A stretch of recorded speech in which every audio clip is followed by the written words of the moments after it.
The following is intended only for mature audiences.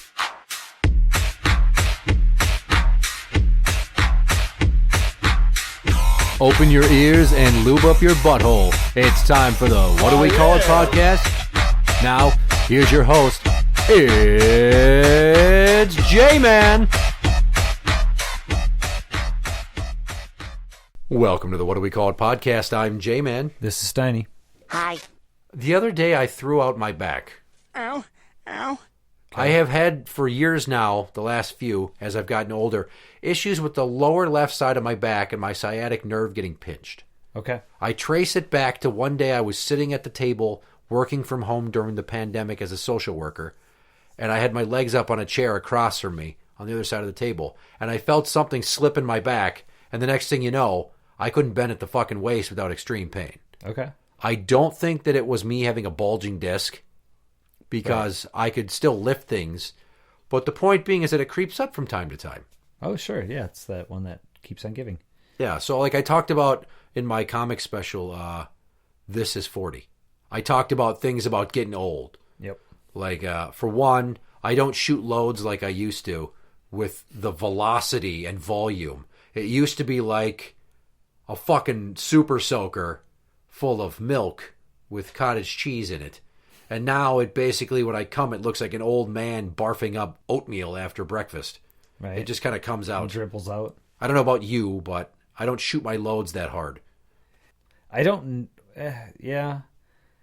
I think there are days that are better than others, we'll say. Yeah. You know what I mean? Where it's like surprising trajectory versus others. But if you practice edging, it gets up there.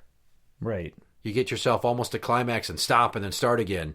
Or you get interrupted while you're fucking and then you got to go fuck again later or finish, pounding one out so you don't get blue balls. Then you're like, oh, look at me shoot this load that fucking hard into the toilet. Right.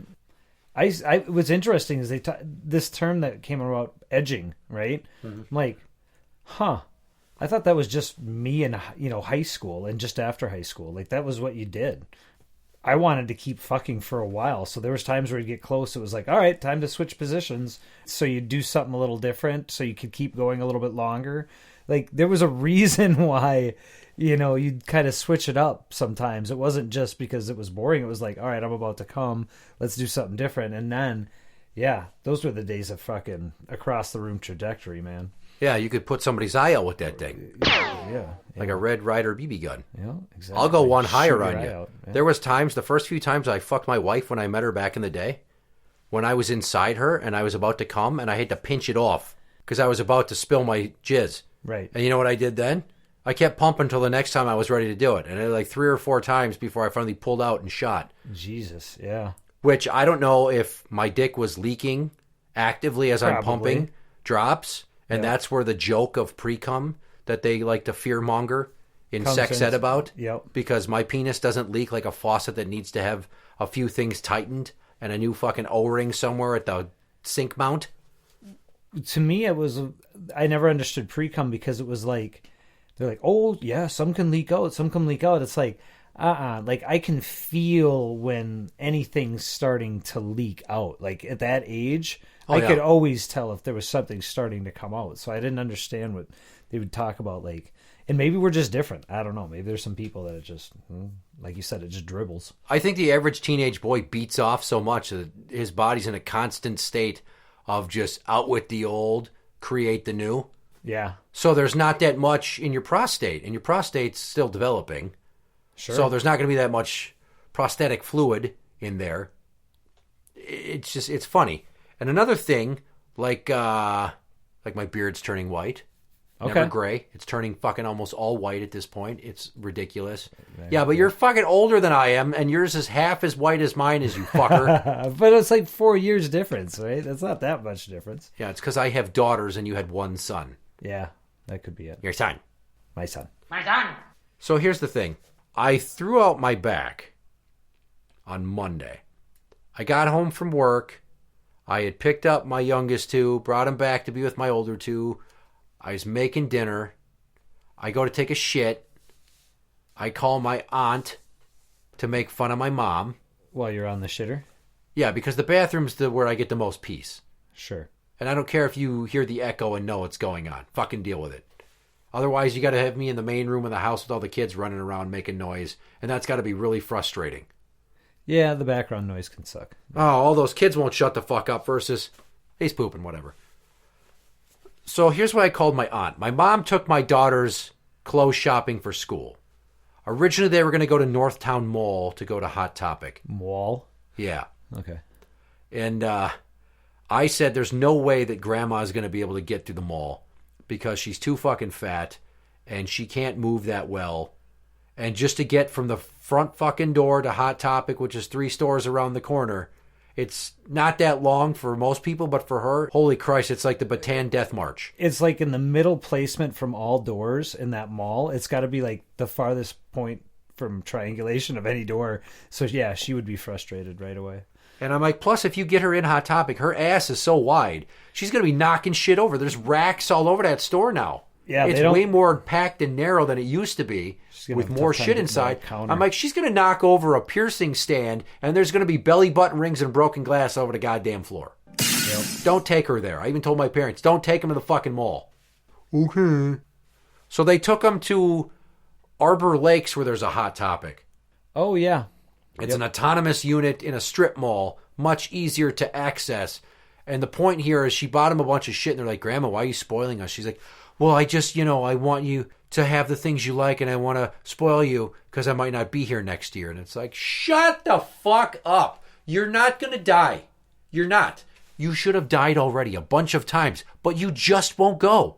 Your heart won't explode. It's under so much pressure and your knees are bad and your ankles are cankles and you got that wheeze in your fucking throat. When she came to bring my son his fucking birthday presents a few weeks ago with my dad and sat at my kitchen table, I had my back turned and it sounded like somebody was doing a Darth Vader impression.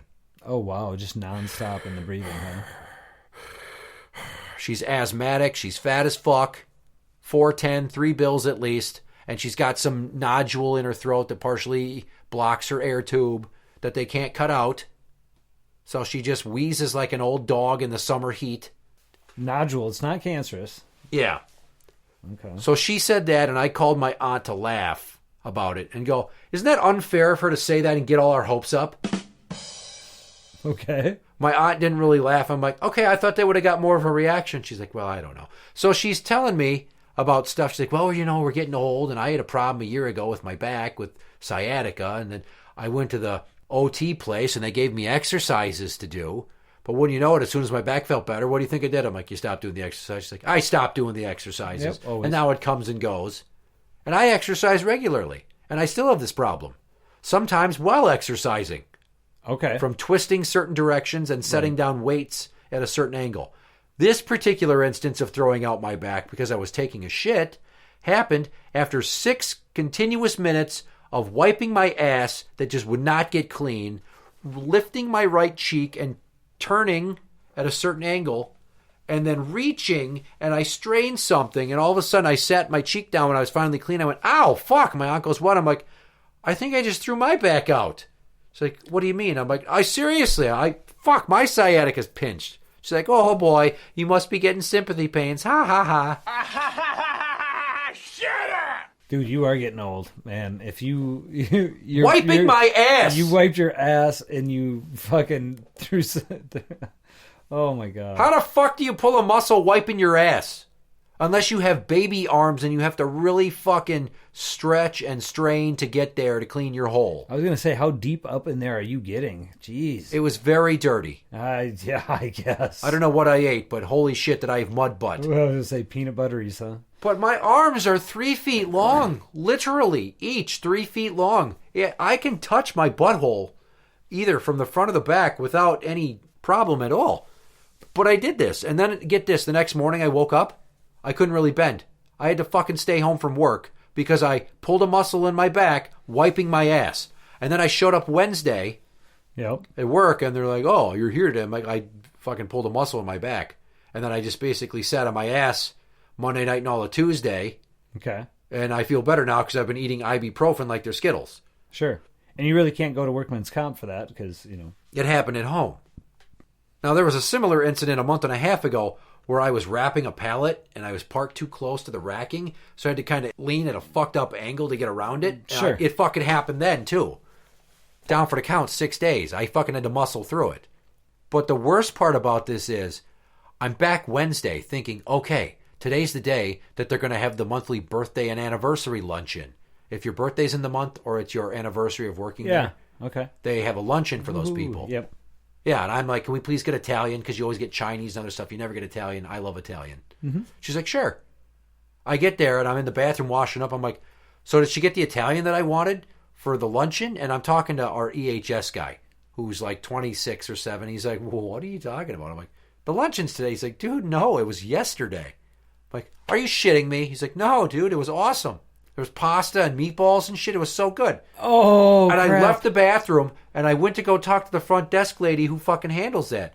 And I'm like, did I miss my birthday luncheon? She's like, you did. And I even got what you wanted. You weren't here. And I was like, oh, he's going to be so upset. And I'm like, God damn it. I'm like, well, when's the night shift one? She's like, well, tomorrow, but it's tacos. I'm like, fuck. And then here's the AHS guy to go, dude, the meatballs were so good. And she's like, yeah, I ordered so much for you guys, but there was so much left over that pretty much everybody ate that day. I'm like, fuck! I hurt myself wiping my ass. I missed delicious fucking Italian food. And I went last night to see Alien Romulus, and it wasn't that great. Oh, dang. Yeah, I that's all I'm going to say. Is it not great? I not figured bad. they were stretching it, yeah. But, you know, I felt good enough to drive to a theater and sit on my ass for 2 hours and change in a fucking electronic recliner. Right, I was going to say comfy seating. Yeah. But still, I mean, what a fucking ridiculous injury like that. And even wrapping the pallet, it's stupid. I mean, I was doing Arnold presses. Do you know what Arnold presses are? Schwarzenegger came up with this. I was just going to say, it's got to be Arnold Schwarzenegger. Okay. So instead of doing, now here's my elbows are up at my shoulder height. Yep. Like I'm holding dumbbells. I'm making a coat hanger shape with my upper body here. You press the weights up. It's a shoulder press. Okay. What Arnold came up with, because he's like, it's not working every head of the shoulder. It's not very efficient. I need more exercises to hit all 3 heads of my shoulder. Sure. So what I'm going to do is supination helps. So you start with your elbows pressed up to your stomach with your fucking knuckles facing you. And then you push up as you twist, and that's the Arnold press. So that gets the entire you don't even have to put your elbows out and flare. Okay. It's just up. And it's noticeably improved my shoulder width. Okay. To the point that my t-shirt sleeves fit differently. By like a half an inch of how I used to hang. Sure. But I threw out my back doing that one day, trying to press back and get my posture right. And after the first set, I set them down. I went, oh, fuck. I felt a pinch. Now, I stretched it out immediately and saved myself. Uh-huh. But a few weeks later, I got some new 60-pound dumbbells. And I'm doing fucking bent over rows with them. I'm like, Jesus. I'm going to try something different. I knelt on the bench, grabbed one in each hand, and was doing double rows. And when I went to set them down, I leaned a little to fucking set down the left one. Off balance. And there it fucking goes. You know, it's like years ago, I think it was like 2014, I almost missed work when I was at the jail, where I pinched a nerve in my neck. It's happened a couple of times since. I was about to go in the shower. I went to turn up the radio in my bedroom. So I leaned around the corner and turned a knob. And when I leaned back, it fucking trapped something. And my fucking left shoulder hung lower for like 5 days. I had to go get a massage. Sure. It was the first massage I ever had. I had to put my face in the fucking fortune cookie like pillow thingy that I went to work and laughed about it, saying it looked like a Muppet vagina. Like it was Miss Piggy's cooch. Sure. Which later was used against me when my coworker got mad at me for getting our boss in trouble, and then she complained about my crude jokes, and I got a slap on the wrist. Well, you know. Fun fact. Vengeance is always fair, right? Well, when your work wife turns on you, you're like, A2? You ever gotten any weird injuries besides when you fucked your calf up running up the warped wall in DC? Yeah. Which we've talked about. You thought you were cool. You went running up the warped wall at like a fucking trampoline park. And my calf exploded. And it popped and you went down hard. Yeah. Like a sniper got you in the neck. Pretty much, yeah. I mean, I guess at first I was wondering if maybe I had popped my Achilles, because that's what people say, you know, is like it feels like somebody just came and kicked you in the back of the leg super hard and just took you out. But weird injuries. You know, I had ones while delivering furniture. all sorts of them, where all of a sudden something would get unbalanced, and next thing you know, you're resting half the weight on your neck and head, and you get done, and yeah, you have that pinched nerve in your neck and back area. You can't turn and look one direction for the longest time, for like a week and a half, until it relaxes. I had one time where I was working with this kid, 18 years old. He was a cross-country runner. He was going to like St. Scholastica or some college out there near St. Cloud. And he was going to run cross country out there, and they decided to give him to me to deliver like reclining furniture and all this shit. And during the time, my back got out of alignment. It actually was like S-shaped because I went to a chiropractor to have it fixed. And because I was having sciatic problems as well. I was having that pain. I couldn't sleep at night. Pain going from my lower back through my ass, kind of down through my leg. And it helped, and I did learn some exercises that I occasionally still do from time to time when I can remember, but... The kid, the cross-country runner, was he a fucking beanpole? Yeah. Why the fuck is a kid that skinny lifting furniture for a living? He wanted a summer job, and his dad was like one of the guys that was like the delivery coordinator, like he'd help set up the routes. Yeah. Yeah, so nepotism. Nepotism, yeah. Classic. Nice kid. Not worth his weight for delivering furniture, and led to a lot of back problems. But back in high school, I was in wrestling. Yeah. And it was my senior year. And there's a move when you're down on the mat.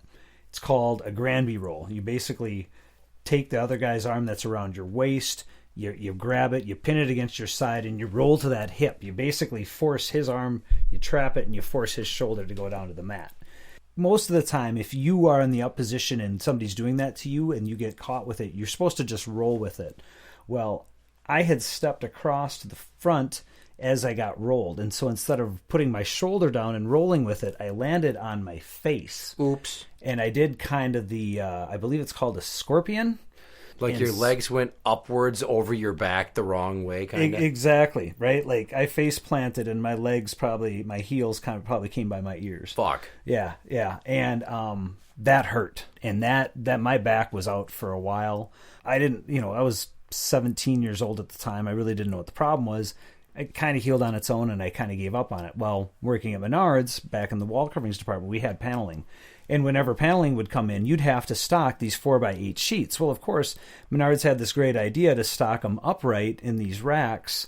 So you'd always have to take, a few sheets at a time, go, spin, tilt them, put them in the rack, right? It was Sounds very ergonomically inefficient and wrong. Oh, it was terrible for your back. It's just not good. They finally got into the idea of putting into racks and leaving them flat. Yeah. To take them out. But not back in those days. And every once in a while, my back would go out from this wrestling injury, and it would just, same type of thing. It would lock up. I couldn't bend over. I was just like useless for like a week or so until it would just kind of relax, let go, kind of get back on its own. And it took me delivering furniture and getting my back so strong to where it's never been a problem since. But for years, doing that weird motion at Menards, like you say, you're reaching around the corner, hitting a switch. You're doing some weird motion that your body's not used twisting, to. And twisting. It's muscles overlapping nerves and shit. Now, I have a question because I wasn't a wrestler in high school. Mm-hmm. Were you standing or were you on your knees? I just want to know how far you had to fall to hit your face. Oh. To have the inertia to throw your legs up over your fucking back like that. So in wrestling, there's the up and down position. So basically, you try to take the other guy down, and then you're kind of riding the other person, and the other person's trying to get away, right? Giggity. So that is this like ducks? Is this like when I saw ducks fucking? I don't know. I wasn't there to see this. Was anyone inside you, and were they trying to drown you while it was happening? No, that's not allowed in high school wrestling. It is at Penn State. Yeah. So if you get taken down or at the beginning of the second and third period, you can choose either up or down position. And so if you're the one who's down, you're the one who's on the bottom trying to get away. Usually you're on your hands and knees, and the other person kind of is off to the side of you. They've got one arm on your elbow and the other one kind of wrapped around your waist, trying to hold you down, trying to get you into a position where they can turn you over to get back points or possibly pin you. Where the other person who's down is trying to get up, trying to get away. And the person who's down can take that arm that's around their waist and pinch it in tight and roll to that opposite hip. And it basically is the person who's up on top will get thrown over the top and they'll get rolled to their shoulder. But like I said, I was a little too far to the side, and instead of rolling with them, my arm got caught and I went face over and got stuck. It sounds almost like a judo hip toss. Yeah, but you're not on your feet. You're more on your hands and knees at that point. Okay. Yep. Well, it's been a few days, and my back feels better because I worked and I worked out. Oddly enough, like doing an arms day and having to brace certain muscles a certain way. And then here's something I came up with when I have this problem with my back. Okay. I don't know why I figured it out, but like if I have the spot, it's right here around where my kidney is. I don't have a fucking kidney stone. Anybody thinking that shit? It would be all the time pain, or it would have shot out of my dick by now. I take my hand, I make a fist, I take that fucking index knuckle, and I just press with my other hand in and up, and it kind of stretches the muscle away from the nerve. Okay. Now I'm like, that feels good, but fuck, there's got to be a better way. So if I lay down on my back on the floor and I take a baseball and I put it in that spot and I just lay on it and kind of roll around, it hurts so good. Yep. Oh, it hurts so good. Yep. Also, there's those big yellow poles at work to stop people from running into desks. Oh, yeah. If you lean against that, just if I hit it at the right angle when I press, people are looking at me funny. I'm like, back pain. Feels so good. Oh, God. So what you said about the baseball, I've heard people using golf balls. I've got these ones at home that are about the size of a racquetball that you're supposed to lay on, do the exact same thing. My wife, about a year and a half ago for Christmas, got me this Theragun Mini that's got this little vibrating head with this ball on it. That is a godsend. That has become the best thing ever. And I have actually taken big clamps, spring-loaded clamps, and connected them to a board and tried to get this thing situated in my garage to where I can do exactly what you're talking about with the pole. Just lean on it. And lean on it and get the right spot, because for a while there, on the left side under my shoulder blade, I could not get rid of this knot. It was like 9 months of just dealing with it, waking up with it every morning. Ugh. Just caused me problems when I sleep. So yeah, life sucks when you've got back pain, when you've got issues. I'd recommend investing in one of those if you can. Well, you pretty much need somebody else to help you with that, though, right? Yeah. And I don't want to have to be like, all right, time to help Dad fucking use a massage gun on his back. I hope this doesn't make you feel weird at school when you have to conceal this memory and fucking repress it around your friends. It's family bonding, right? Like when my youngest daughter is like, I complained about some fucking hair on my upper back, and she's like, I'll help you, Daddy. I wish I had a picture. She gets on a stool as I'm standing shirtless and leaning on the fucking bathroom vanity. Yep. And here's her with this little dainty pink fucking tweezers with one hand on my back and her face close. And she's like enjoying herself. Sure. Plucking hairs out of my back. Like a fucking insane, like she's a sadist or something. Maybe she's gonna be a makeup person, right? Like, yeah, she's gonna be doing tweezing and stuff like that. Well, we say that she's probably gonna kill one of her boyfriends because she's a bit crazy at times. But yeah, like there's just other times where I complain and she's like, "I'll get the tweezers, Daddy. You just sit in the chair." And then she's just plucking hairs out of my back, and she's going like all the way down, and there's random single hairs. I'm like, "What the fuck is that?" She's like, "There's a hair, Dad. I'll show it to you." And she's 7. So she's like, "Look at that one, old man." Oh, great. Yeah. Which she calls me, and she's the only one that gets to do it because she's cute. Right. If it was the other ones, I'd be like, you better shut the fuck up. I know where you sleep. I don't know. I might have to start doing yoga or something to improve my flexibility. Because I'm not like a bodybuilder who can't wipe his ass. I'm apparently just a dad-bodied fitness freak who hurts himself wiping his ass. You don't take a lot of like caffeine or anything like that, anything that would None. be like a diuretic or anything like that. So it's not like you're dehydrated or your muscles are, because that can sometimes lead to weird knots and twists when you turn because your muscles are eating. But no, you shouldn't. Well, you remember the time we were recording. All of a sudden, I fucking froze mid-sentence and got a knot in my hamstring. Charlie horse. And then like I couldn't fucking move, and you're like, I don't know what to do. I'm like, I don't know what to fucking do. It feels like a golf ball. And we finally figured it out. I got it to relax enough that I sat down, and then it started again. And unfortunately, I stopped recording after the first like 15 seconds. It was a pretty fucking funny exchange. Yeah, no, you should have kept that. That's like old guy podcasting 101 right there, like blooper reel shit. Oh my God, crap, fuck, crap, ow, I coughed too hard. Oh God, it's one of those golf ball ones, hold on. Ah, shit. Interact with the show on Twitter at What Do We Call It? That is at What Do We Call It? You can find us on Facebook at facebook.com/group/What Do We Call It Podcast Show. For the What Do We Call It Podcast, I'm Jmann. This is Steiny. And that's the end.